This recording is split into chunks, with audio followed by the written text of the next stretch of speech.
नमस्ते, good morning प्रिय साथीहरू। आज यस्तो दिन पर्यो कि बिहान बिहानै भूकम्पले झड्का हान्यो। सायद यसलाई पराकम्पन भन्ला।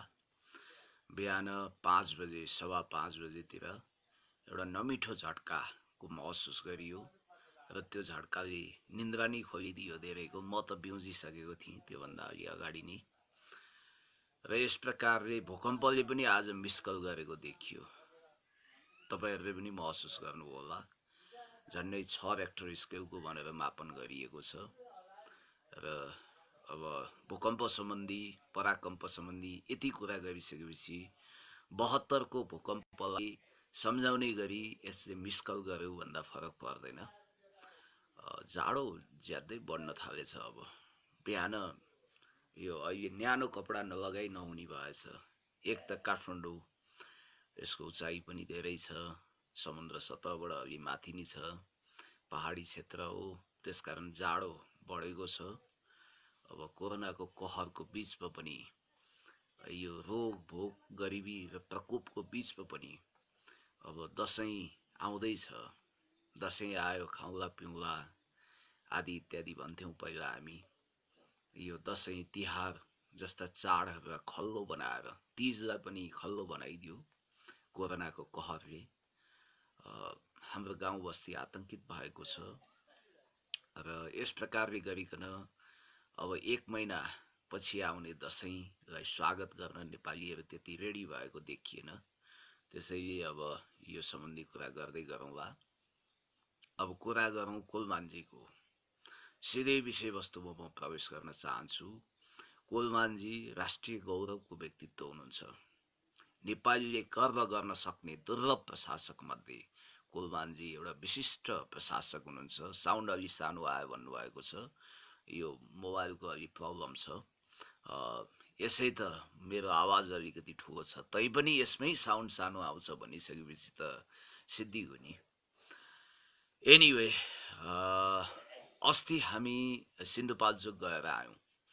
हामी सिन्धुपाल्चोक गएर नागपुजे भन्ने ठाउँमा करिब आधा लाख रुपैयाँ हेममाया फाउन्डेसनको तर्फबाट प्राप्त सहयोगलाई एउटा हुलाकीको भूमिका निर्वाह गर्दै त्यो ठाउँका पहिरो पीडितहरूलाई, शोकमग्न परिवारलाई त्यो अभिशप्त बस्तीमा पुगेर हामीले हस्तान्तरण गरेर आयौं। र त्यो ठाउँमा पुग्दा कस्तो अनुभूति भयो भने, वास्तवमै यो पहिरो लाग्ने, बाढी भुच्छे आदि इत्यादिको जो कुरा छ, पहिरोको सवालमा कुरा गर्दा चाहिँ सबैभन्दा चर्को प्रकोप यसपटक सिन्धुपाल्चोकले पुग्यो। 72 को भूकम्पपछि धेरै ठूला ठूला दुर्घटनाहरू, पहिरोको दुर्घटनाहरू भए। यो वर्ष मात्रै हामी 3 चोटि पुग्यौं। त्यही 12 विषय क्षेत्रमा केही महिना अगाडि लिदीको भयंकर ठूलो पहिरोमा पनि हामी पुगेर आयौं। त्यतिखेर अब कृष्ण कडेलजी, भाग्यनी उपानेजी हामी गएका थियौं। मुकुन्दजी हामी फेरि अस्ति पुग्यौं। पुगेर त्यहाँको अवस्था हेर्दा कहाली लाग्दो छ, दर्दनाक छ। तपाईहरुले भिडियो त हेर्नु भएको छ। पत्रकार साथीहरु पनि छक्कै पर्नु हो। र त्यस्तो एउटा अभिशप्त बस्तीको कथा, सत्य कथा साक्षात्कार गर्दा हृदय चसक्क खोज्छ, मनै भरङ्ग हुन्छ। हामी अभिशप्त छौं, विवश छौं। यस्ता खालका प्राकृतिक प्रकोपहरूबाट मुक्ति लिनको लागि हामीले कति चेष्टा गर्छौं, तै पनि केही नलाग्दो रहेछ। खातमाथि खात पीडाहरू थपिएका छन्। र अब हामीले मृतक परिवारलाई हार्दिक श्रद्धाञ्जली, मृतकलाई हार्दिक श्रद्धाञ्जली र त्यो परिवारलाई गहिरो संवेदना व्यक्त गर्दै आधा लाख जति हेममाया फाउन्डेसनको तर्फबाट प्राप्त सहयोग हामीले त्यहाँ वितरण गरेर आयौं। र त्यो दुर्दान्त पीडा अब कहीँ पनि त्यस्तो कथा नदोहोरियोस् भन्न हामी चाहन्छौं। बस यो विषयमा यति भनिसकेपछि, यस्तो खालको दुर्घटना कहीँ पनि नहोस् भनिसकेपछि अब सिधै कुराकानी गरौँ कोलमानजीको विषयमा। धेरैलाई आशा थियो नेपालको एक होनहार प्रशासक, नेपाल विद्युत प्राधिकरणको कार्यकारी निर्देशक आदरणीय कोलमान घिसिङज्यूलाई नेपाल सरकारले पुनः दोस्रो चोटिको लागि नियुक्ति गर्नेछ। मैले पनि त्यही आशा भरोसा विश्वास लिएको थिएँ र इन्फर्मेसन पनि त्यही अनुसार मलाई प्राप्त भएको थियो। मैले त्यही अनुसारको सूचना प्राप्त गरेको थिएँ। तर अहिले तत्काल सरकारले त्यो काम गरेन। यो सरकार देशभक्त समाजवादी भनेर हामीले विभूषित गरेको यो सरकारले वास्तवमा जनताको आवाजको सुनवाई गरेर अहिले कुलमान घिसिङज्यूलाई कार्यकारी निर्देशकको रूपमा 2 कार्यकालको निम्ति काम गर्ने मौका दिनु पर्थ्यो। वास्तवमा यहाँ हामी कतै धेरै सोच्नुपर्ने अवस्थामा छौँ र वास्तवमा एक हिसाबले भन्दा पृथ्वीनारायण शाहको कुरा म सम्झना गर्थेँ। हुन त पृथ्वीनारायण शाहले त्यतिखेर मलाई मन त विराज बखती मन पर्छ, तर जनताले लोकले कालो पाडे मन पराउने हुनाले उसैलाई काजी दिए भनेर भनेका थिए। जनभावना भनेको त्यस्तो जबरजस्त हुन्छ, यसलाई बुझ्नुपर्छ। हामीलाई गुलाम अली चाहिएको हो कि ल्याकत अली चाहिएको हो? हामीलाई ल्याकत अली चाहिएको हो। हामीलाई हाम्रो मान्छे होइन, राम्रो मान्छे चाहिएको हो। त्यसकारणले गर्दाखेरि किस्मत अलीहरू लेखनाथ कोइराला भएर फेरि नेपाल विद्युत प्राधिकरणमा आएका छन् र गुलाम अलीहरूको आवश्यकता बोध हुँदो रहेछ राज्य सत्तालाई। अनि किस्मत अलीहरू गुलाम अलीको भिडमा ल्याकत अली अर्थात् केही गर्न सक्ने मान्छे छायामा पर्छ कि क्या हो? कुलमानजीको योगदानलाई हामीले मुक्त कण्ठले तारिफ गर्न कन्जुसाइ गर्नु हुँदैन। म त के भन्छु भने कुलमान घिसिङप्रतिको सच्चा न्याय भनेको अहिले पनि समय घर्किएको छैन। सरकारले पुनर्विचार गर्नुपर्छ। नागरिकको आवाजलाई, जनताको आवाजलाई निश्चित रूपमा सम्बोधन गर्नुपर्छ र माहौल के छ त्यसलाई बुझ्नुपर्छ। परिस्थिति बुझ्न चतुर्याइ अपनाउनु पर्छ। सम्माननीय प्रधानमन्त्रीज्यूले यो कुरा बुझ्नुहुन्छ भन्ने मैले अपेक्षा गरेको छु। देशभक्त समाजवादी नेपाल कम्युनिस्ट पार्टीभित्र पनि यो विषयमा बहस हुनुपर्छ र हुन्छ नै। म पुरा आशा भरोसा विश्वास दिन्छु र अहिले जनभावना भनेको कुलमानजीको पक्षमा छ। जनविश्वास उहाँले आर्जन गर्नुभएको छ। जनजनको हृदयमा बास गर्नुभएको छ। बास कसरी गर्नु हो भने राम्रो ट्र्याक रेकर्ड एन्ड हिस्ट्री कायम गर्नु हो, उच्च स्तरको नतिजा दिनु हो, नेपाललाई लोड सेडिङ मुक्त बनाउने सरकारको जो अभियान थियो त्यसलाई फुल फेजमा सपोर्ट गरेर त्यसलाई सफल बनाउनु हो। अनि उहाँलाई पुरस्कार खोइ त। मलाई जहाँसम्म लाग्छ अब कुलमानजीले इच्छा गरेमा पुनः उहाँलाई अर्को कार्यकालको निम्ति फेरि नेपाल विद्युत प्राधिकरणको कार्यकारी निर्देशक नियुक्त गर्न सकिन्छ, गर्नुपर्छ। पहिलो प्रायोरिटी भनेको कुलमान घिसिङज्यूलाई, यहाँ सुभाष गेवालीजीले पनि लेख्नु भएको छ, यस पुण्यजी वी वान्ट कुलमान घिसिङ भनेर। अब कुलमान घिसिङज्यूको विषयमा भन्दा उहाँलाई राइट म्यान इन राइट प्लेसको मान्यता लागू गरेर पहिला त उहाँलाई नेपाल विद्युत प्राधिकरणको कार्यकारी निर्देशकको पदमा दोहोऱ्याउनु पर्छ। सबभन्दा उत्तम, उचित र उत्कृष्ट विकल्प त्यही हो। होइन भने कुलमानजीले खुदै आफू दोहोरिन नचाहेको हो भने उहाँले भन्नुभएको छ जस्तो कि अरू सुयोग्य मान्छेहरू पनि हुन्छन्, अरूलाई पनि चान्स दिनुपर्छ भन्नुहुन्छ। हामी भन्छौँ कुलमानजी तपाईँ नै हुनुपर्छ, हाम्रो चाहिँ मान्यता त्यो हो। त्यसकारणले गर्दाखेरि कुलमानजीलाई नै पुनर्नियुक्ति गर्नुपर्ने, 4 वर्षको कार्यकालको लागि उहाँलाई नै त्यो पद सुम्पिनुपर्ने आवश्यकता बोध हामीले यस बारेमा पनि गरेका छौँ कि भूमिगत तारहरू बिछ्याउनु पर्नेछ बिजुलीको, त्यसपछि ट्रान्समिसन लाइनहरू ठिकठाक पार्नुपर्नेछ, चुहावटलाई थप रोक्नुपर्नेछ। अहिले 1500 मेगावाटको बिजुली दोहन भएको छ, हजारौं मेगावाट बिजुली दोहन गर्नुपर्नेछ। विद्युत माफियाको कठालो कराप च्याप बनाउनु पर्नेछ। त्यस कारणले गर्दाखेरि म स्पष्ट रूपमा भन्न चाहन्छु, वी निड कुलमान घिसिङको यहाँ आवश्यकता छ। अहिले वास्तवमा जनताको जनजनको दिलमा राज गरिरहेको आदरणीय कुलमान घिसिङज्यूलाई हामीले चाहेका छौँ र उहाँलाई नै नेपाल विद्युत प्राधिकरणको कार्यकारी निर्देशकको रूपमा देख्न चाहन्छौँ। अब कुलमानको हिडन इच्छा त्यो छैन, अथवा एउटै क्लासमा दोहोरिन चाहनुहुन्न, एउटै पदमा फेरि दोहोरिन चाहनुहुन्न। सचिवज्यू नमस्कार भन्ने त्यो पद, मन्त्रीको अगाडि जी हजुरी गरेर हात मुन्नुपर्ने त्यो पद उहाँलाई प्रियकर लागेन भने प्रोटोकलको हिसाबले त सचिव वा मन्त्री भन्दा तल हुन्छ नि त नेपाल विद्युत प्राधिकरणको कार्यकारी निर्देशक पद। अब त्योभन्दा माथि जाने उहाँको इच्छा भयो भने मेरो विचारमा उहाँलाई सांसद बनाएर मन्त्रीमण्डलमा स्थान दिनुपर्छ, उहाँलाई मन्त्री बनाउनुपर्छ, सांसद बनाउनुपर्छ, अथवा कुनै पावर कन्ट्रीको राजदूत अम्बासडरको रूपमा नेपाली जनताले उहाँलाई देख्न चाहेका छन्।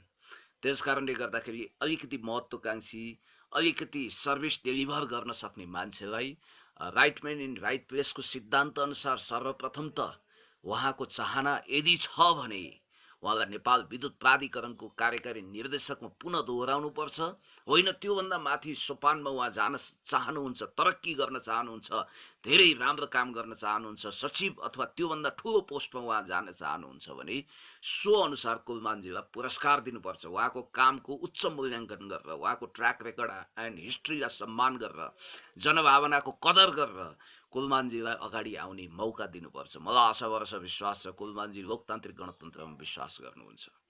त्यसकारणले गर्दाखेरि फजुल फन्टुस कुरामा उहाँको रुचि पनि छैन। उहाँ अगाडि बढ्नुहुन्छ, काममा विश्वास गर्नुहुन्छ, एक्सन ओरिएन्टेड हुनुहुन्छ, गुड म्यानेजर हुनुहुन्छ, कपासिटी राम्रो छ, अन्तर्राष्ट्रिय स्तरको क्षमता छ, इमान्दारिता छ, नैतिकता छ। त्यसकारणले गर्दाखेरि कुलमानजी नेपालको लागि अति आवश्यक व्यक्तित्व हुनुहुन्छ, रियल हिरो हुनुहुन्छ। रियल हिरो कोही छ भने कुलमानजी नै हो भन्ने मेरो ठम्ब्याइ हो। काम नतिजा उहाँले देखाउनु हो, रिपोर्ट कार्ड अच्छा खासा बहुत राम्रो उहाँले दिनुभयो।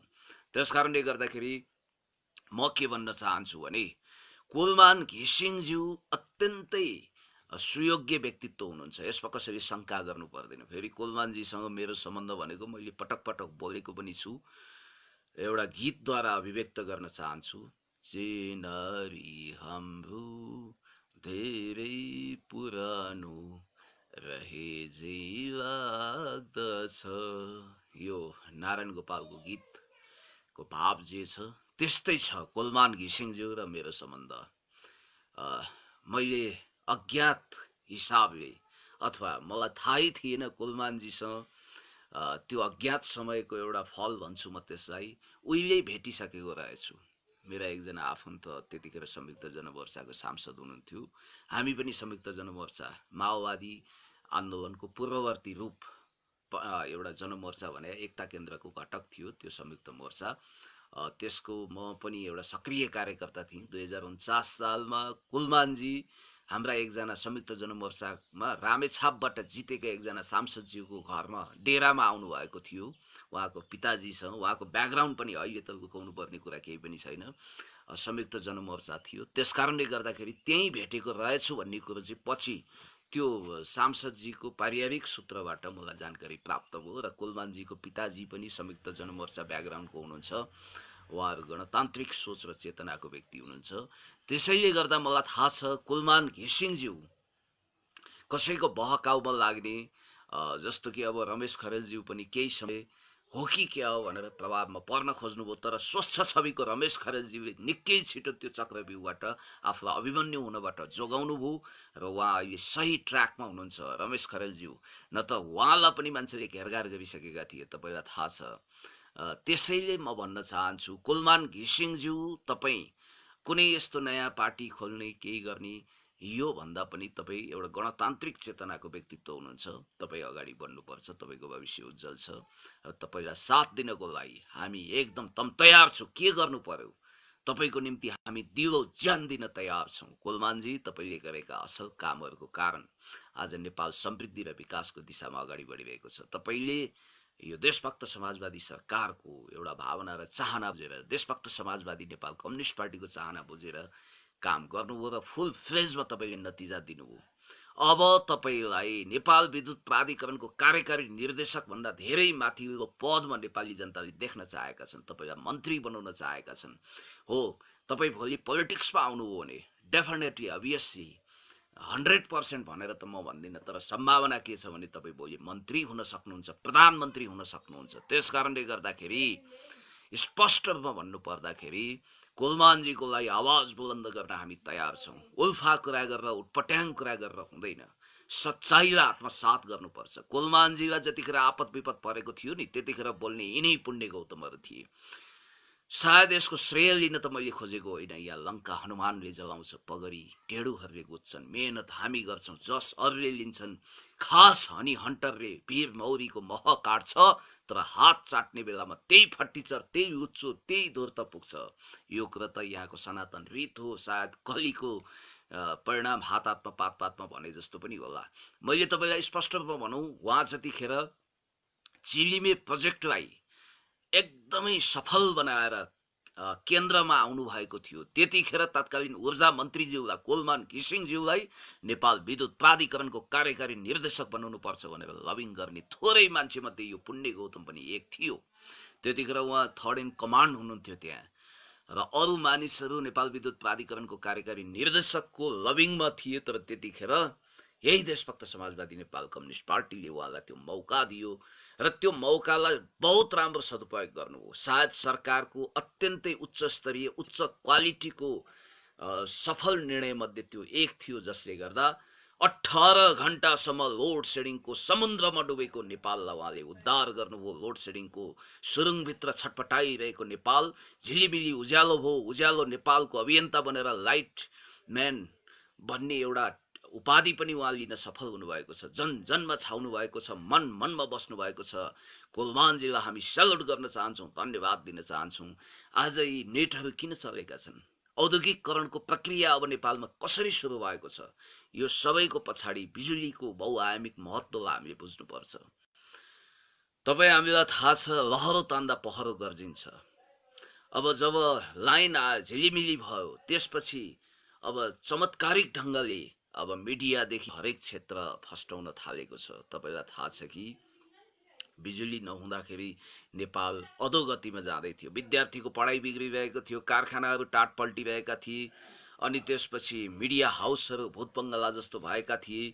हामी महँगो जनजीवन बाँचिरहेका थियौँ त्यतिखेर। र यस हिसाबले गरिकन नेपाल विद्युत प्राधिकरणमा कुलमान घिसिङज्यूको उपस्थिति, कार्यकारी निर्देशकको रूपमा उहाँको उपस्थिति रहिसकेपछि सारा म्यानेजमेन्ट मिलाएर नेपाललाई लोड सेडिङ मुक्त देश घोषणा गरियो। कति राम्रो कुरा थियो त्यो, कति राम्रो कुरा छ। अब कुनै पनि इन्द्रेका बाबुचन्द्र कसैले पनि नेपालमा फेरि लोड सेडिङ गर्छु भनेर च्याउनु पर्दैन। कुनै 12 हातको टागाले विद्युत माफियासँग गठजोड गरेर गला मिलाएर यदि म नेपाललाई फेरि लोड सेडिङको सुरुङमा धकेल्न चाहन्छु भन्छ भने त्यो त्यसको अन्तिम दिन हुनेछ। त्यसले काललाई निम्ताउनु सरह हुनेछ। त्यसकारणले गर्दाखेरि अब कसैले पनि कुनै पनि धन्दा सेठले त्यो खालको धृष्टता गर्न पाउँदैन। जनमत त्यसको पक्षमा छ जसले नेपाललाई लोड सेडिङ मुक्त बनाएको छ। लडतर कुरा हो, चान्चुने कुरा हो। हामीले यो समयमा कल्पनै गर्न सक्दैन थियौँ। त्यतिखेरको समय मलाई सम्झना हुन्छ, तपाईँ हर कसैलाई सम्झना छ हो। यहाँ साथीहरूले सत्य र न्यायको पक्षमा बोल्नुहोस् भन्नुहुन्छ।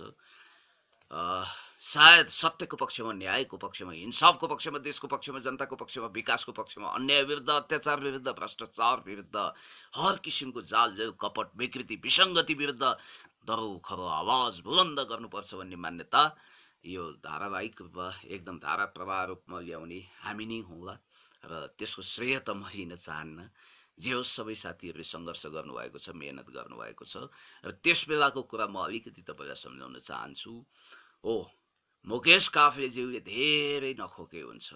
उहाँको योगदान के छ? उहाँको अपमान गर्न खोजिरहेको छैन। व्यक्तिगत जिन्दगी सुखमय होस्। अब 10 पुस्ताला पुग्ने त उहाँले कुम्लाइसक्नु भएको छ। त्यसकारण उहाँको खण्डन मण्डन गर्नु जरुरी छैन। मरेको बाघको झुङ्गा उखल्ने शौख पुण्य गौतमले राख्दैन। उहाँ को हो? हु इज ही? को हो मुकेश काफ्ले? के योगदान गर्नु? मुकेश काफ्लेजी, तपाईँलाई देख्दा एउटा सम्झना आउँछ, एउटा भनाइ। कवि शिरोमणि लेखनाथ पौडेलको त्यो कविता पंक्ति याद आउँछ। छोटो बढेपछि भारी फुर्ती बढाउँछ, उर्रेको खहरे हेर कत्तिको गडगडाउँछ। अनि कुलमानजीलाई हेर्दाखेरि कवि शिरोमणि लेखनाथ पौडेलज्यूको अर्को पंक्ति सम्झिन मन लाग्छ। उपकारी गुणी व्यक्ति निहुरिन्छ निरन्तर, फलेको वृक्ष हेर नझुकेको कहाँ छ र। हो, उहाँ विनयशील हुनुहुन्छ, अत्यन्तै भलादमी हुनुहुन्छ कुलमानजी। उहाँले योगदान गरेर देखाउनु भएको छ। तपाईँ धोतीको जुम्रो टोपीमा पुगिसकेपछि उत्पात चोरीफोरी गरे जस्तो तपाईँको उखरमौलो खपिन सक्नुभयो। तपाईँले के लछार पाटो लाउनुभयो? तपाईँकै पालामा र तपाईँभन्दा अगाडिका कार्यकारी निर्देशकको पालामा, कार्कीजीहरूको पालामा कि नेपालमा 18 घण्टा लोड सेडिङ भएको होइन? त्यतिखेर लोड सेडिङ हुँदाखेरि बिजुली आएको कुरा समाचार बन्थ्यो। अहिले कुलमानजीको पालामा बिजुली गयो भने त्यो समाचार बन्ने स्थिति आएको छ।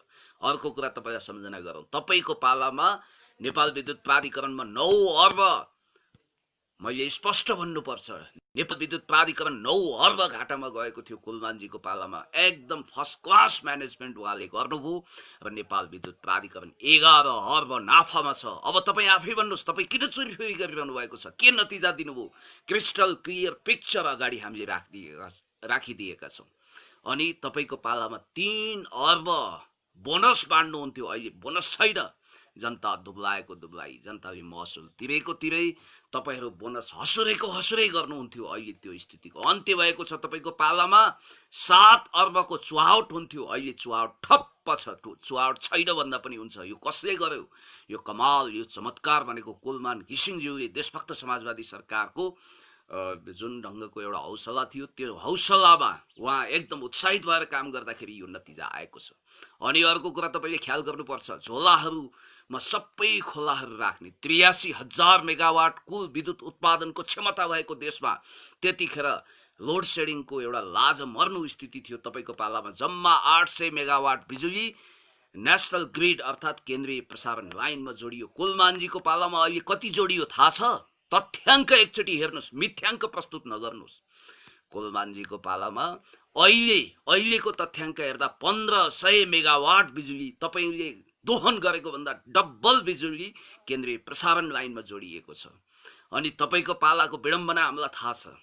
लाइन आउनु भनेको कहिलेकाहीँ औँसी पूर्णिमा झिलिक्क बले जस्तो हुन्थ्यो, बिजुली आउनु उत्सवको कुरा हुन्थ्यो। त्यतिखेर मानौ कालो वर्णका काला अनुहारका चोरहरू कसैको घरमा घुसेर लटीपटी पारे भने चुक घोप्ट्याए जस्तो औँसीको त्यो कालो रातमा त्यो चोरलाई पक्रिन एक ट्रक पुलिसले घर घेरे भने पनि सम्भव थिएन, किनभने यसै त काला अनि जिउभरि तेल घसेका हुन सक्थे। खिस्सा हाँसे भने दाँतको आधारमा, सेतो दाँतको आधारमा पक्राउ पर्नु पर्थ्यो। त्यो स्थिति, त्यो विडम्बना थियो। अहिले कुलमानजीको विषयमा, कुलमानजीको पालामा के भएको छ? सीसीटीभी चलेका छन्, 24 घण्टा चोरहरू, फटाहरू, जालीहरू निगरानीमा छन्। त्यसकारणले गर्दाखेरि अहिलेको स्थिति नै फरक छ। यो कुरा ख्याल गर्नुपर्छ। अहिले देशमा लोड सेडिङ मुक्त भइसकेपछि, देश लोड सेडिङ मुक्त भइसकेपछि प्रष्ट रूपमा भन्नुपर्दा अहिले चोरी चकारी घटेको छ, अपराध घटेको छ, अपराधको ग्राफ वात्तै घटेको छ। विद्यार्थीहरूले पढ्न पाएका छन्, देशमा औद्योगिकरणको प्रक्रिया सुरु भएको छ, विद्युत माफियाहरूको कठालो समाइएको छ, देश समृद्धि र विकासको दिशामा अगाडि बढिरहेको छ। र एउटा कुरा ख्याल गर्नु होला, 2051 सालमा कुलमान घिसिङज्यू नेपाल विद्युत प्राधिकरणमा अफिसरको रूपमा आउनुभयो र उहाँले 2073 सालमा नेपाल विद्युत प्राधिकरणको कार्यकारी निर्देशकको महान भूमिका निर्वाह गर्ने एउटा मौका पाउनुभयो र त्यसलाई स्वर्णकालमा परिणत गर्नुभयो। एउटा प्रशासकले कतिसम्म गर्न सक्छ?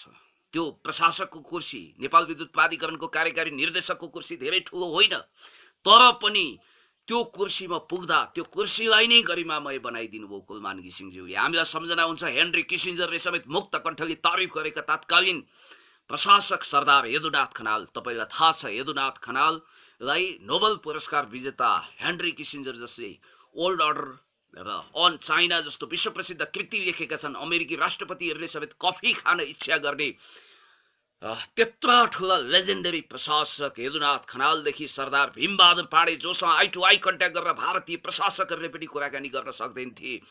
अनि यस्तो खालका प्रशासकहरू भएको ठाउँमा कुलमानजी मरुभूमिमा बर्सात जस्तो भएर झल्किनु भएको छ, झुल्किनु भएको छ। स्याबास कुलमानजी, क्या बात कुलमानजी, तपाईँले नेपालीहरूलाई धन्य बनाइदिनु भयो। हाम्रो पुस्ता यति आभारी छ कि नेपाल लोड सेडिङ मुक्त भयो, चान्चुने उपलब्धि हो। त्यस कारणले गर्दाखेरि उहाँलाई पुरस्कार दिनुपर्छ, सम्मान दिनुपर्छ। सम्मानको असली हकदार कोही छ भने कुलमान घिसिङज्यू नै हो। उहाँलाई पुनः नेपाल विद्युत प्राधिकरणको कार्यकारी निर्देशक बनाएर राइट म्यान इन राइट प्लेसको मान्यतालाई स्थापित गर्नुपर्छ। र कुलमानजीको विषयमा अहिले त धेरै मान्छेहरू कराइरहेका छन्, बोलिरहेका छन्। जतिखेर कुलमान घिसिङज्यूलाई डेडिकेटेड ट्रेडरको नाममा अरबौं कमिसनको घपलाबाजीको खेल खेले कुलमानले भारतसँग सेटिङ गरेर चिम खरिद गर्दाखेरि, बल खरिद गर्दा करोडौं अरबौंको कमिसनको खेल खेले। अनि त्यसपछि कुलमान घिसिङले विद्युत माफियाहरूसँग साँठगाँठ गरेर अरबौंको खेल खेले भनेर संसदमा मेनेन्द्र रिजाल लगायतका केही सांसदहरू डुक्रिँदा, नेपाली कांग्रेसका सांसद डुक्रिँदा कोही सामाजिक अभियन्ताहरू चरो मुसो कोही बोल्दा उनीहरू बोलेका थिएनन्। यही पुण्य गौतमले 1 वर्ष अगाडिको भिडियो तपाईँले हेर्नु होला। खबरदार, कुलमान घिसिङज्यू विरुद्ध आँखा चम्काउने र हात लम्काउने काम कसैले नगर्नु। हामी जनताहरू हरिङ्गालको गोलो भएर खडिनेछौँ भनेर त्यतिखेर खबरदारी गर्ने पनि हामी नै हो। त्यस कारणले गर्दा कुलमानजी, आज तपाईँलाई साथ दिन लाखौं करोडौं जनताहरू आएका छन् र मलाई जहाँसम्म लाग्छ ढिलो चाँडो उहाँलाई न्याय हुन्छ।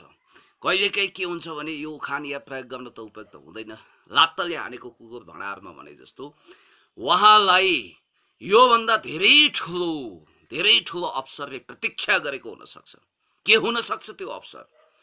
उहाँ नेपाल विद्युत प्राधिकरणको कार्यकारी निर्देशक भन्दा ठुलो पोजिसन अर्थात् मन्त्री बन्न सक्नुहुन्छ, राज्य मन्त्री बन्न सक्नुहुन्छ। राजनीति गर्दै जाँदा एउटा कलाकारको रूपमा देखा परेका रोनाल्ड रेगन अमेरिकी राष्ट्रपति भए। देशभक्त हुनहार प्रशासक कुलमानजीले पनि भोलि त्यो स्थानमा पुग्न सक्ने सौभाग्य मिल्नुपर्छ भन्ने पक्षमा हामी छौँ। त्यसैले मैले भनिरहेको छु, अन्याय, अत्याचार, जालजेल, कपट विरुद्ध हामी बुलन्द आवाज जहिले पनि मुखरित गरिरहेका हुन्छौँ। र कुलमान घिसिङज्यूको विषयमा मैले यति भन्नु छ कि भोलि नसोचेको अवसर र पदले तपाईँलाई प्रतीक्षा गरेको हुनसक्छ। कुलमानजी, एउटा ढोका बन्द भयो त के भयो? सम्भावनाका अनगिन्ती द्वारहरू तपाईँको निम्ति खुलेको मलाई महसुस हुँदैछ। त्यसैले गाउँ गाउँ बस्ती बस्तीबाट तपाईँको समर्थनमा, तपाईँको पक्षमा अहिले जनताहरू खडा भएका छन् र सबैको जनभावनाको कदर गरेर कुलमानजीलाई विशेष पुरस्कार त दिनै पर्छ। नदिएर सुख हुँदैन। कुलमानजीको योगदानलाई हामीले स्मरण गर्नुपर्छ। डाक्टर युवराज खतिवडा त्यस्तो के नै लडतर इतिहास थियो र एकाडेमिकली उहाँ राम्रो हुनुहुन्थ्यो, तैपनि उहाँले अर्थमन्त्री, उहाँले त सोचेको थियो पहिला त अर्थमन्त्रीको सल्लाहकार बन्न चाहनुहुन्थ्यो। उहाँ गभर्नरबाट, प्लानिङ कमिसनको भाइस चेयरम्यानबाट उहाँ रिटायरमेन्ट भइसकेपछि राष्ट्रिय सेवाको केही अवसर खोजिरहनु भएको थियो। अनि पछि उहाँको महत्त्वकांक्षा चुलियो। उहाँ अर्थ राज्य मन्त्री हुन चाहनुहुन्थ्यो। एउटा हाम्रा ठुला नेताको मातहतमा ठुला नेता अर्थमन्त्री हुने र उहाँ ठुला नेताको मातहतमा अर्थ राज्य मन्त्री हुने सम्म सपना देखेको बेला स्वाटै अर्थमन्त्री हुने सौभाग्य प्राप्त गर्नुभयो। त्यसकारणले गर्दाखेरि थाहा छैन, मान्छेले नसोचेको तपाईँले गज माग्दा थान पनि प्राप्त हुन सक्छ। त्यसैले तपाईँले धैर्यता राख्नुपर्छ, अगाडि बढ्नुपर्छ। र यो बेला भनेको हामीले एकदमै कुलमानजीको जस्टिसको बारेमा आवाज उठाउने बेला हो। गाउँ गाउँ बस्ती बस्तीबाट उहाँको पक्षमा क्याम्पेनिङ गर्ने बेला हो। यही बेलामा मैले तपाईँलाई निवेदन गर्न चाहन्छु भने कुलमानजी रामेछापमा जन्मिनु हो। 2027 साल मङ्सिर 10 गते 25 नोभेम्बर 1970 उहाँ जन्मिनुभयो। र उहाँको विषयमा मैले धेरै भनिरहनु पर्दैन। उहाँ एउटा सुयोग्य प्रशासक हुनुहुन्छ र एसएलसीमा पनि बोर्डमा पढ्नुहुन्छ भनेर एक्सपेक्टेसन गर्दा थोरै नम्बरले मात्रै बोर्डमा पढ्नु भएन। उहाँको पढाइ पनि राम्रो थियो र उहाँ 2051 सालमा नेपाल विद्युत प्राधिकरणमा एज ए इन्जिनियर प्रवेश गर्नुभयो। त्यस कारणले गर्दाखेरि म तपाईँलाई के भन्न चाहन्छु भने हेर्नुहोस्, स्पष्ट हुनुहोस् तपाईँ। उहाँले 26 वर्ष नेपाल विद्युत प्राधिकरणमा उत्कृष्ट सेवा दिनुभयो। अब उहाँको स्वर्ण अक्षरले लेखिनेछ। अब हिरककाल, हिरा जस्तै अर्को काल पनि त्यहाँ व्यतीत गर्न चाहने उहाँको इच्छा छ भने, उहाँको इच्छै छैन भने खाए खा नखाए गीत शैलीमा आउनै पर्छ भनेर हामीले बाध्य बनाउन सक्दैनौँ। तर मैले बुझेसम्म उहाँलाई त्योभन्दा ठुलो पदमा लगेर पुरस्कृत गर्न सकिन्छ। अरू अनगिन्ती सम्भावनाहरू छन्। असल मान्छेले असल काम गर्छ जहाँ गए पनि, यसमा कुनै डाउट छैन। त्यसैले कुलमान घिसिङज्यू, तपाईँ नेपाल आमाको एक होनहार सपुत हुनुहुन्छ। उसै त हाम्रो प्रशासन यन्त्र भनेको लोसे छ, घोसे छ, अकर्मण्य छ, कामचोर छ। यस्तो ठाउँमा कुलमान घिसिङज्यूहरू जस्तो राम्रो असल प्रशासक पनि हुनुहुन्छ।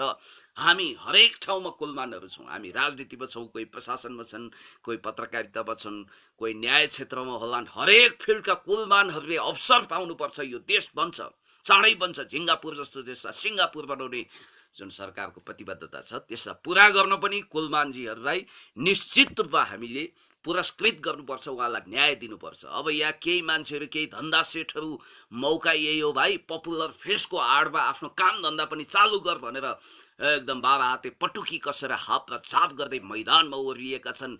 फजुल फन्टुस कुरा गरिरहेका छन्। ती जालीदासहरू जसले कुलमानजीलाई रुख चढाउन चाहन्छन् र फेद ढाल्न उनीहरू आतुर छन्, 20 लड्डु टक्राउन चाहिरहेका छन्।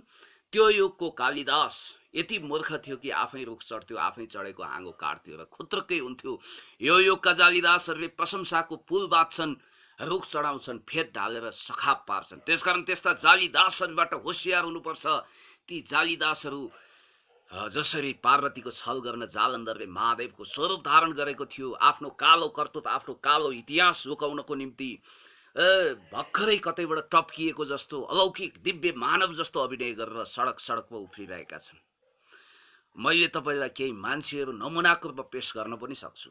म नाम लिएर तिनीहरूलाई अभिनन्दित गर्न चाहन्न।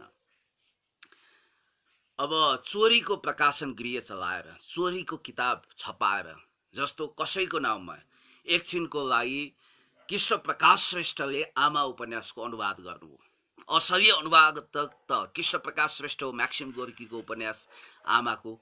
अनि त्यसलाई चाहिँ आफ्नो नाममा आफै अनुवादक बनेर रोयल्टी पनि तिर्नु नपर्ने कृष्ण प्रकाश श्रेष्ठको सबै किताबहरू हुबहु, अघिल्लो र पछिल्लो प्यारा अलिकति चेन्ज गरे जस्तो गर्ने, हुबहु त्यही सारेर छापेर आफ्नो नाउँमा अनुवादक लेखाएर करोडौं कमाउने, रोयल्टी नतिर्ने यस्ता खालका धन्दा सेठहरू आज आन्दोलनकारी भनेर आएका छन्।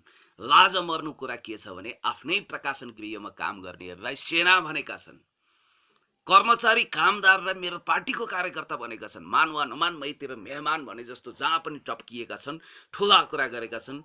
देशलाई द्वन्द्वको कारखानामा तब्दिल गराउन चाहने, हिंसा भड्काउन चाहने, अनि त्यसपछि गौरवशाली नेपाली सेना जसको देशभक्त इमेज छ त्यसलाई विवादमा तान्न चाहने यस्ता खालका धन्दा सेठ गल्लावालहरू अहिले सडकमा आएका छन्। तिनका कालो इतिहास, कालो कर्तुतहरू एक दिन स्पष्ट हुनेछन्। बुझ्नेले त कुरा बुझिसकेको छ, कतिपय भ्रममा छन्। त्यसकारणले गर्दाखेरि त्यस्ता मानिसहरू, त्यस्ता जालीदासहरू, हामी भनेको चाहिँ त्यस्ता जालीदाससँग होसियार हुनुपर्छ। हामी पुण्य गौतमहरू भनेको कस्ता मान्छे हौँ भने हाडे ओखर जस्तो बाहिर कडा छौँ, भित्र नौनी जस्तै नरम छौँ। हामी खस्रो कुरा गर्छौँ, एकदमै खस्रो, तर रोटी चिल्लो होला कुरा त खस्रै मिठो हुन्छ पेटमा। किमार्थ कहिले पनि हामीले पाप राखेनौँ र हामी जे बोल्छौँ स्पष्ट रूपमा बोल्छौँ। दुईटा चारवटा जिब्रो लिएर हिँड्दैनौँ, बहुरूपिया छैनौँ। हामी कस्मेटिक ढङ्गले मेकअप, डेन्टिङ, पेन्टिङ गरेर हिँड्दैनौँ। गङ्गा आए गङ्गादास, जमुना आए जमुनादास पपुलर मोमेन्टको पछाडि हापझाप गरेर दौडिँदैनौँ। मात्र सत्य र इन्साफको पक्षमा आवाज बुलन्द गर्छौँ। अलोकप्रिय सत्यको प्रवक्ता भन्दा कहिलेकाहीँ आलोचनालाई आलोचना सर कपाकप खाएर पचाइदिनु पर्ने हुन्छ। त्यति मात्रै होइन, हामी निम तुल्य कुरा गर्छौँ। निम तितो हुन्छ तर सत्य पनि तितो हुन्छ, तर त्यो औषधि तुल्य हुन्छ। या विष लड्डु जस्तो घातक कुरा गरेर जनतालाई भ्रमित पार्ने, थाङ्नामा सुताउने, आफ्नो बिजनेस धन्दा सटर चलाउने धन्दा सेठहरूको कुनै कमी छैन। अब वाहियात किसिमले किताबहरू प्रकाशन गर्ने, किताब मार्फत करोडौं कमाउने, अनि एक हिसाबले भन्दाखेरि बहुरूपिया छली भएर प्रकाशन गृह चलाएर हिजो फ्याङ्लो झोला बोकेर काठमाडौँमा आएकाहरूको अहिले महँगो महँगो गाडी छ, नेतालाई सराप्ने तिनीहरूको आफ्नै यसो हेर्दाखेरि टोपी खस्ने खालको भयङ्कर बङ्गला छ, अनि तिनै ठुला कुरा गरिरहेका छन्। अनि कोलमानजीलाई हामीले नै रक्षा गर्ने हो, कोलमानजी हाम्रै हातमा हुनुहुन्छ भन्ने भ्रम पारेर बिजनेस चलाइरहेका छन्। अनि त्यसपछि हतियार कारोबारी व्यापारीहरू, त्यस्ता हतियार माफियाहरूलाई देशमा युद्धको कारखाना खोल्छौँ भनेर आश्वासन दिलाउँदै उल्फा उग्र चर्को कुरा गरिरहेका छन्।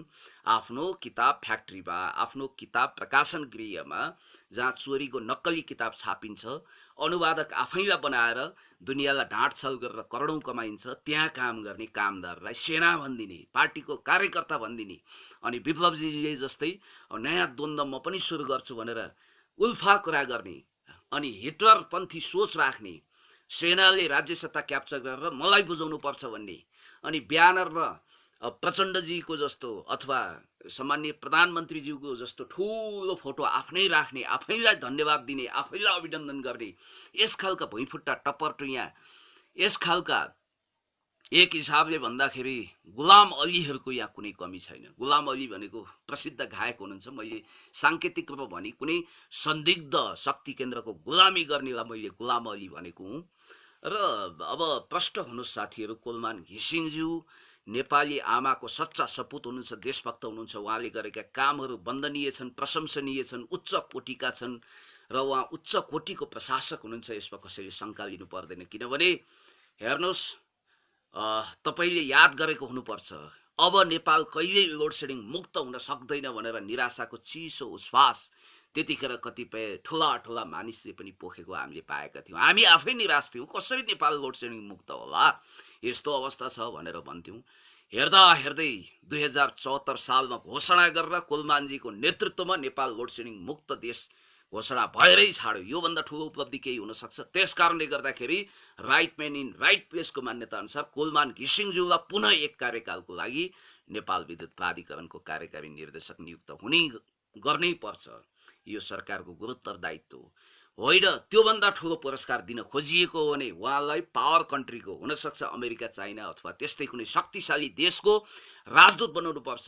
त्यतिले पनि नपुग्ला। जनभावनाको कदर गर्ने हो भने उहाँलाई मन्त्री बनाउनु पर्छ, सांसदमा मनोनयन गर्नुपर्छ भन्ने हाम्रो विचार भावना छ। मलाई जहाँसम्म लाग्छ मान्छेहरूले कहिलेकाहीँ कुनै अवसरहरू गुमायो भने त्योभन्दा ठुलो अवसरले उसलाई पछ्याइरहेको हुनसक्छ भन्ने कुरा पनि हामीले सोच्नुपर्छ। एउटा ढोका बन्द भयो त के भयो? सम्भावनाका अनेक द्वारहरू, क्षितिजहरू निहाल्न सकिन्छ। सम्भावनाको त्यही आँखी झ्यालबाट उहाँले आफ्नो उज्यालो भविष्यको क्षितिज निहाल्न सक्नुहुन्छ। कोलमानजीले, कोलमानजी यस्तो व्यक्ति हो, उहाँलाई देख्दाखेरि, उहाँको व्यक्तित्व कृतित्व अध्ययन गर्दाखेरि रूपचन्द बिष्ट जो नेपालले नचिनेको एउटा दुर्लभ दार्शनिक हुनुहुन्थ्यो र आज पनि हाम्रो मनमा बाँचिरहनु भएको छ। उहाँले भनेको एउटा भनाइ याद हुन्छ, बोलिरहने मान्छे चरा मान्छे, जोतिरहने मान्छे गधा मान्छे, बोल्ने र गर्ने पो असली मान्छे भन्नुहुन्थ्यो। कोलमानजीले बोल्नु पनि भएको छ र बोले अनुसार गर्नु पनि भएको छ, याद गरौँ। त्यसकारणले गर्दाखेरि उहाँको योगदान व्यर्थको छैन। उहाँको योगदानलाई हामीले एकदमै मुक्त कण्ठले तारिफ गर्नुपर्छ। अब कहिलेकाहीँ त यस्तो लाग्थ्यो कि पहिला अहिले त त्यो विडम्बनाको हामीले अन्त्य गर्दै लगेका छौँ। देशको लागि मर्नेहरू शालिक भएछन्, देशको लागि मर्नेहरू शालिक भएछन्, आफ्नो लागि बाँच्नेहरू मालिक भएछन्। देशको लागि मर्नेहरू शालिक भएछन्, आफ्नो लागि बाँच्नेहरू मालिक भएछन्।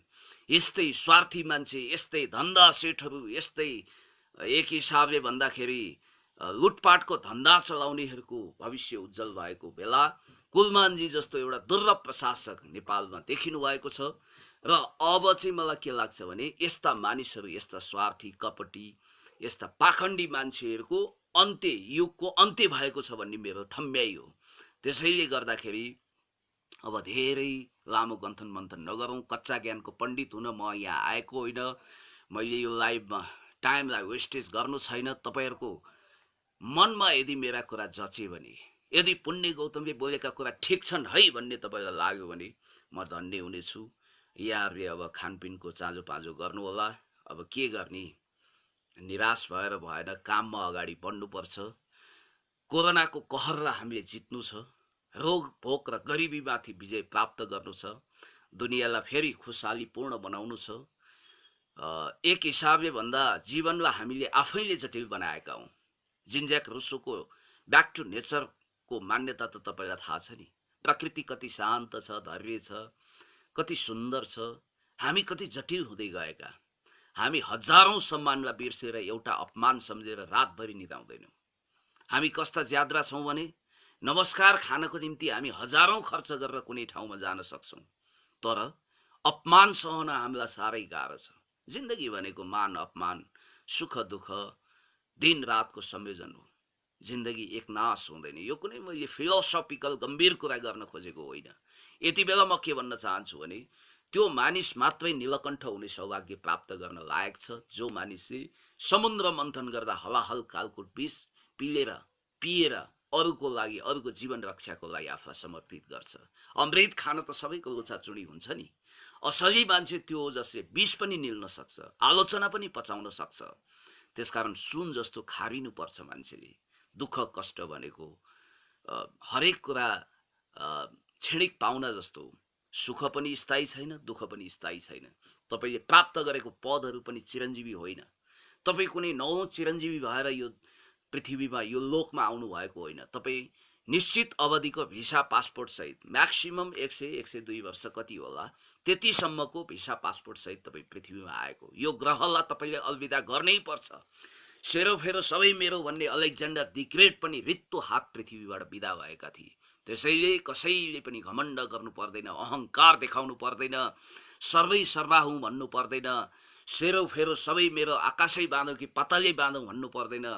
अनि त्यसपछि सण्ड मुसण्डहरू, नन्दी भृङ्गीहरू, 64 योगिनी भूत प्रेत पिशाच अघि पछि लगाएर अरिङ्गालहरूको जमात खडा गरेर आफूलाई ठुलो बनाएर घोडाबाट म कहिल्यै तल आउनु पर्दैन भन्ने खालको दम्भ र अहंकारको एउटा छुट्टै टापु बनेर कोही पनि नबाचोस्, त्यो भन्दा सर्वाधिक कष्टकर जीवन केही पनि हुन सक्दैन। सरल हुनुस्।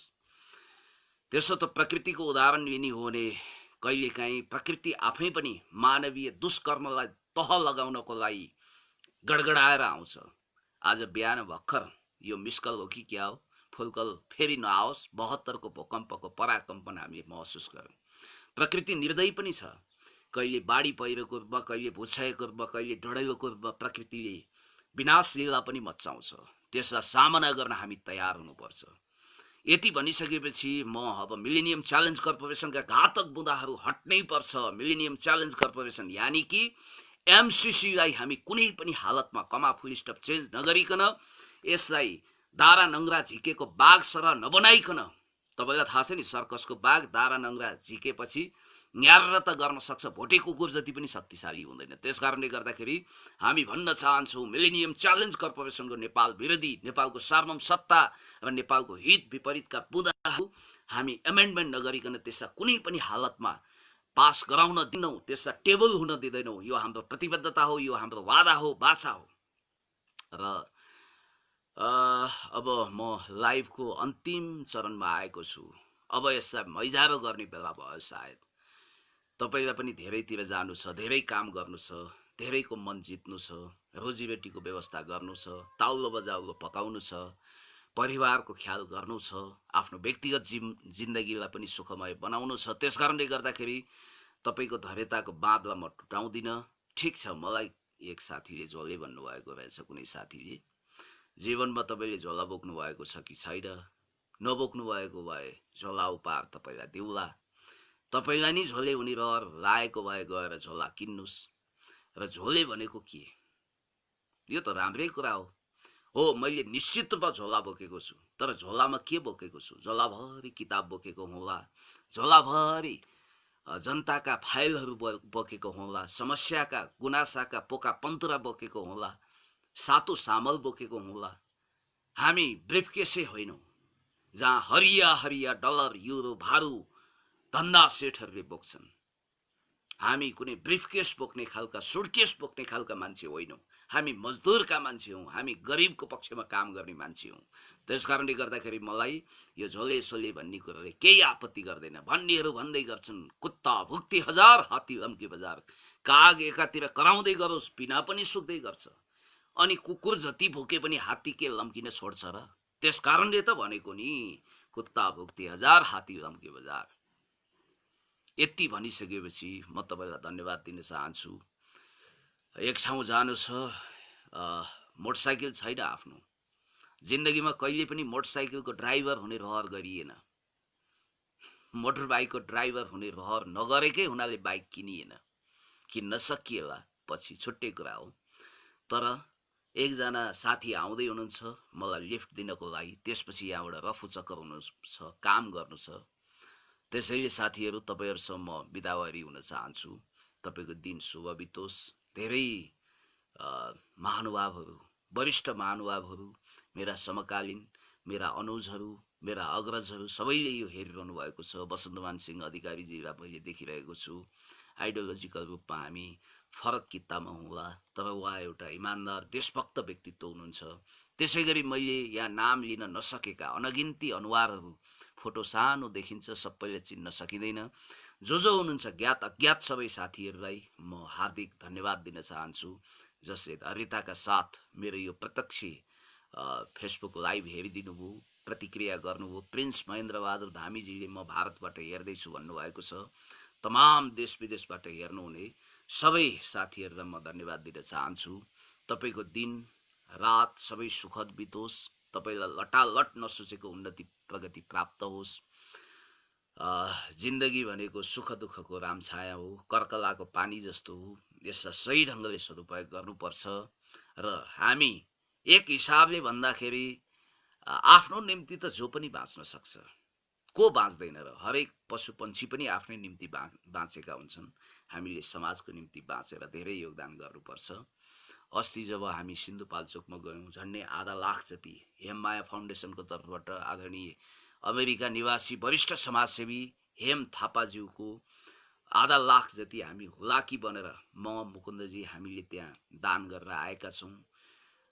एक हिसाबले भन्दा मनोज भाइले यहाँ भन्नुभएको छ, मनोज के सुवेदी दाई नमस्कार, बोलचाल नै छैन नि दाई, यही हो बोलचाल। अब यो लाइभमा बोल्न सकिँदैन तपाईँसँग दोहोरो, के गर्ने होइन। म सिन्धुपाल्चोकको कुरा गर्दै थिएँ। अघि पनि मैले यहाँहरूलाई निवेदन गरिसकेको छु। त्यहाँ जाँदाको जुन दुर्दान्त दृश्य देखियो, त्यो अभिशप्त बस्ती, त्यो भूकम्पले पनि त्यो बस्तीलाई लतार्न सकेको थिएन। त्यो नागपुजे भन्ने ठाउँमा आध्यात्मिक हिसाबले भन्दा नागको निवास रहेको र नागलाई पुज्ने ठाउँमा जाँदा त्यहाँ जुन ढङ्गको हामीले पहिरो देख्यौँ, एउटा बस्ती नै सखा पारेर 3 दर्जनभन्दा बढी मान्छेलाई एकै चिहान बनाएछ। त्यो पापी, त्यो निष्ठुरी, कुनै ब्यान्ड बाजा नबजाइकन, कुनै सूचना नदिइकन, मिसकलसम्म नगरिकन आएको त्यो खुङखार खालको, अपराधी खालको, पापी खालको त्यो जुन पहिरो छ, पहिरोले लतारेर धेरैको सपनाहरूलाई एकै चिहान बनाइदियो। नजाने कति मान्छेहरू मौतको घाटमा एकैचोटि तकदिर हुनुभयो। यो कुरोले हामीलाई बहुत पीडा दिन्छ। दीप श्रेष्ठको गीत जहिले पनि सम्झना आउँछ, हर रात सपनीमा ऐठन हुन्छ भन्थे, गाउँमा सायद पहिरो गयो कि। ठ्याक्कै त्यस्तै सम्झना भयो त्यहाँ पुग्दाखेरि। पहिरो पीडित परिवारलाई हामीले जे जति सकेको आनासुकी मानामुठी, अड्को पड्को तेलको धुप, अब घिउको धुप त बन्दोबस्त गर्न सकिएन, सरकारले गर्ला। अरू दयालु मनका कुनै कृपालुजी महाराज पल्टिएर होइन, दयालु मनका बिलगेट्सहरूले, गरिब दुखीको लागि काम गर्ने बिलगेट्सहरूले त्यहाँ अवश्य पनि दान गर्नुहुनेछ, मुट्ठी खोलेर दान गर्नुहुनेछ। हजारौं गाई दान गर्ने कुरालाई केही वर्ष थाती राखेर चारधाम तीर्थबोर पछि जाउँला भनेर उहाँहरूले दान गर्नुहुनेछ र उद्धार गर्नुहुनेछ भन्ने आशा भरोसा विश्वास पनि लिएका छौँ। र सिन्धुपाल्चोकको जुन दुर्दान्त घटना छ, अभिशप्त बस्ती, श्रापित बस्ती जस्तो भएर त्यो जसरी हिजो लिदीलाई पुरेको थियो त्यसै गरी एकै चिहान बनाइदिएछ। कति पशु चौपायाहरू सखाप भए हामीले देख्यौँ। हेर्दा हेर्दै त्यहाँ धेरै जनधनको क्षति भयो र त्यस्तो घटना अब दुनियाँमा कहीँ पनि नहोस् भन्दै कोलमानजीको न्यायको निम्ति तपाईँको फोन नम्बर कसरी प्राप्त गर्न सकिन्छ भनेर भन्नुभएको छ एकजना मित्रले। मेरो फोन नम्बर हो 9841417095। एकजना मित्रले यहाँ लेखिसक्नु भएको छ। मेरो नम्बर हो म पुण्य गौतमको 9841417095। कति मिठो शब्द हो पुण्य गौतम दादा भनेर भन्नुभएको छ। तपाईँलाई धन्यवाद दिन चाहन्छु। यहाँको पनि उत्तरोत्तर प्रगति होस्, समृद्धि होस्, म यही चाहन्छु। यहाँ नरनाथजीले मेरो नम्बर दिनुभएको छ, उहाँलाई पनि धन्यवाद दिन चाहन्छु। र तपाईँहरू सबैको भलाइ होस्, राम्रो होस् र सिन्धुपाल्चोकको जस्तो त्यो पापी, त्यो अपराधी पहिरो, बाढी भुक्ष्य कहीँ पनि नहोस्, सबैको खुसियालीको निम्ति म हार्दिक कामना गर्न चाहन्छु। र आज हामीले फेरि पनि कुलमानजीको पक्षमा, उहाँको न्यायको पक्षमा, मलाई जहाँसम्म लाग्छ उहाँप्रतिको जस्टिस भनेको उहाँले अहिले प्राप्त गरेको पद, नेपाल विद्युत प्राधिकरणको कार्यकारी निर्देशकको रूपमा भन्दा पनि उहाँलाई नेपाली जनताले मन्त्रीको रूपमा देख्न चाहेका छन्, सांसदको रूपमा देख्न चाहेका छन्, अथवा सो सरहको प्रोटोकल एक हिसाबले त्योभन्दा माथिल्लो सोपानमा उहाँ अम्बासडर भएको, राजदूत भएको हेर्न चाहेका छन्, त्यो पनि पावर कन्ट्रीमा। त्यस कारणले गर्दाखेरि कोलमानजीको उत्तरोत्तर प्रगति, समृद्धि, उहाँको भव्य सफलताको कामना गर्दै यहाँहरूको पनि दिन खुसियालीपूर्ण रहोस्, यहाँहरूको भविष्य पनि उज्जवल रहोस् भन्दै म तपाईँहरू सबै समस्त मित्रसँग बिदावारी हुन चाहन्छु। हस्त, नमस्कार, अभिवादन, शुभ दिन।